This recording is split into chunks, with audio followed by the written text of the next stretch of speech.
मित्रों नमस्कार। मैं आज आपके सामने एक लेटेस्ट लैंडमार्क जजमेंट जो माननीय सुप्रीम कोर्ट द्वारा 4 नवंबर 2020 को दिया गया है, जस्टिस इंदु मल्होत्रा एवं जस्टिस आर सुभाष रेड्डी की बेंच ने मेंटेनेंस के संबंध में अत्यंत महत्वपूर्ण निर्णय दिया है तथा सभी कोर्ट्स एवं पार्टीज के लिए गाइडलाइंस जिनके मामले फैमिली कोर्ट, डिस्ट्रिक्ट कोर्ट या मजिस्ट्रेट की कोर्ट में पेंडिंग है, जारी किए हैं।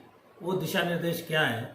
पहले क्या होता था कि व्यक्ति मेंटेनेंस एक्ट के लिए या तो फैमिली कोर्ट या मजिस्ट्रेट की कोर्ट या डिस्ट्रिक्ट कोर्ट आदि में जो दावे डालता था, उसमें पति के लिए अगर मेंटेनेंस वो नहीं देता था तो उसे मेंटेनेंस ना देने की स्थिति में गिरफ्तारी कर जेल भेजा जाता था।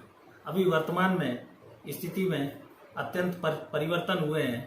इस केस में Rajnesh versus Neha and others के मामले में माननीय सर्वोच्च न्यायालय द्वारा 4 नवंबर 2020 को गाइडलाइंस नीचे की न्यायालय जैसे डिस्ट्रिक्ट कोर्ट, मजिस्ट्रेट की कोर्ट तथा फैमिली कोर्ट को ये निर्देश दिए गए हैं कि वो इन गाइडलाइंस तथा इंस्ट्रक्शंस का पालन प्रत्येक प्रकरण में करेगा। अब मैं आपको बतलाता हूं कि वो गाइडलाइंस क्या है तथा उनमें क्या निर्देश दिए गए हैं।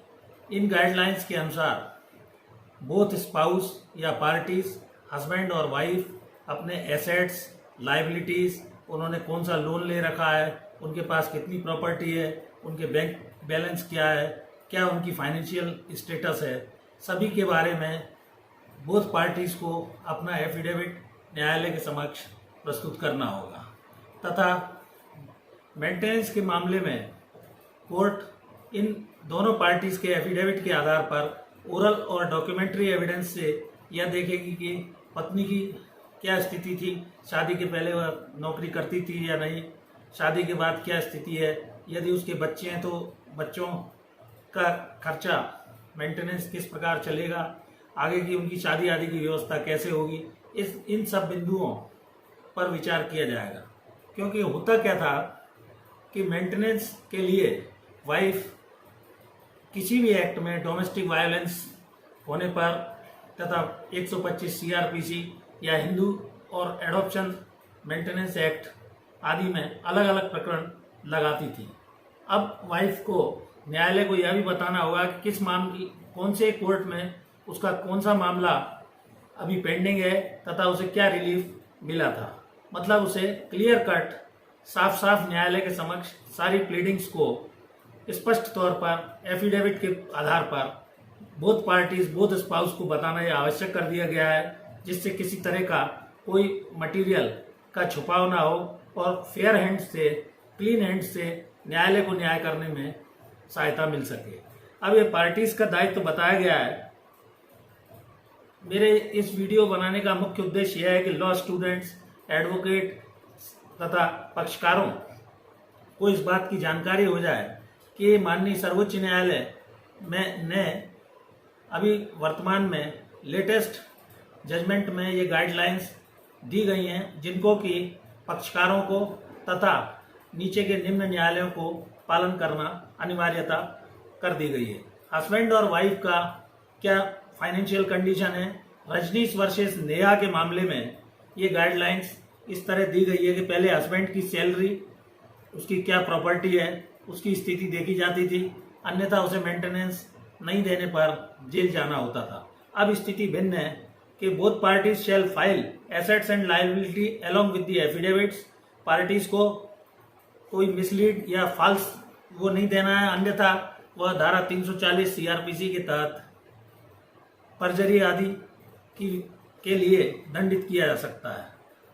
इसमें नो बार, डीवी एक्ट या 125 सीआरपीसी और हिंदू मैरिज एक्ट के तहत कोई मामला भी चल रहा है तो उसे स्पष्ट तौर पर न्यायालय को बताना होगा कि उसे क्या मेंटेनेंस के रूप में शुरू में मिला था। सेक्शन 24 में न्यायालय द्वारा यदि हिंदू मैरिज एक्ट के सेक्शन 24 में उसको temporary alimony during the pendency of suit दी जाती है तथा सेक्शन 25 में ऑन मेरिट बोथ पार्टीज की एविडेंस ओरल और डॉक्यूमेंट्री लेकर यदि कुछ मेंटेनेंस आदि की रकम या एलमनी जो भी उसे मिलनी है उसका न्यायालय निदान करती है। बच्चों की कस्टडी क्या रहेगी, महिला के पास क्या है, उसकी शादी की व्यवस्था, बच्चे की अगर महिला के पास कस्टडी दी जाती है तो आगे की व्यवस्था के लिए भी उसे न्यायालय द्वारा राशि दिलाई जाएगी।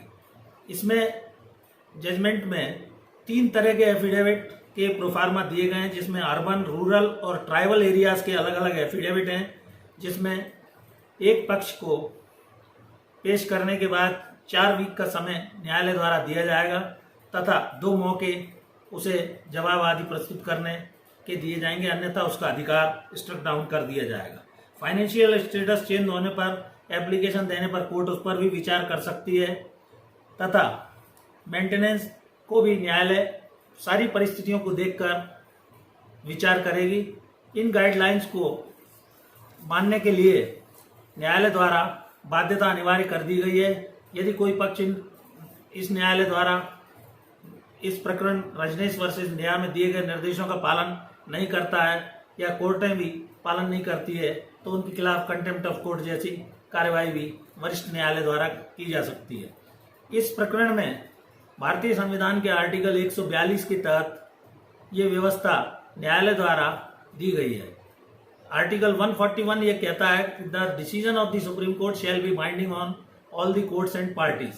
तो ये जो लैंडमार्क डिसीजन हुआ है जिसमें रजनीश वर्सेस नेहा, इसमें सबऑर्डिनेट कोर्ट्स के लिए गाइडलाइन और पति पत्नी के लिए गाइडलाइन, इन प्रकरणों में चूंकि मेंटेनेंस के प्रकरणों में अनेक तरह की व्यवस्था न्यायालयों द्वारा दी जाती थी, मामला तूल पकड़ता था।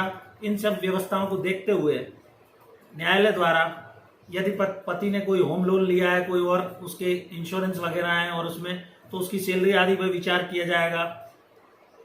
शादी की वजह से उत्पन्न होने वाले अनेक तरह के तनाव आदि को देखते हुए गुजारा भत्ता देने के पूर्व न्यायालय को निर्देश दिया गया कि वह पक्षकारों की उम्र देखेगा, उसके रोजगार क्या है, उसके निवास की क्या व्यवस्था है, उसके छोटे बच्चे हैं या अगर कोई विकलांगता आदि है, तो court case to case discretionary अर्थात विवेकाधीन शक्तियों का प्रयोग करके रिगार्डिंग मेंटेनेंस जो अपने निर्देश देगा।